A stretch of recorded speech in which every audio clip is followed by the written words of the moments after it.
ये देखिए दोस्तों, मशरूम टिक्का बना रहा हूँ।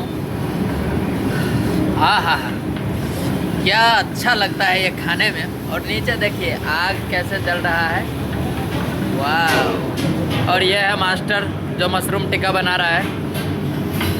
और ये देखिए कितना ब्यूटीफुल फूल बनाया है गुलाब का।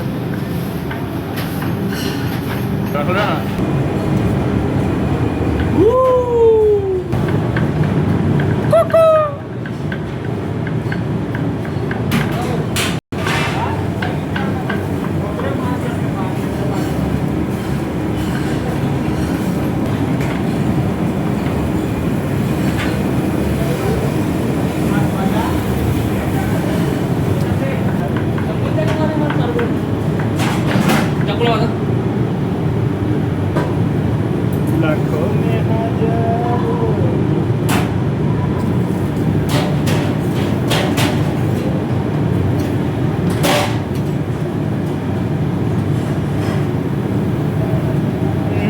स्वाद नहीं खे मिलत, दूगो पीस और देखिए। अरे भाई,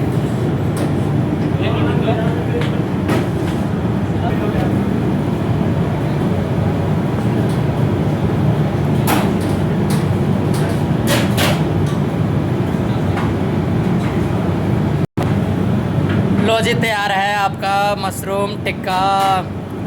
लाइए जी, खाते हैं, जल्दी लाइए, लेके आओ बे।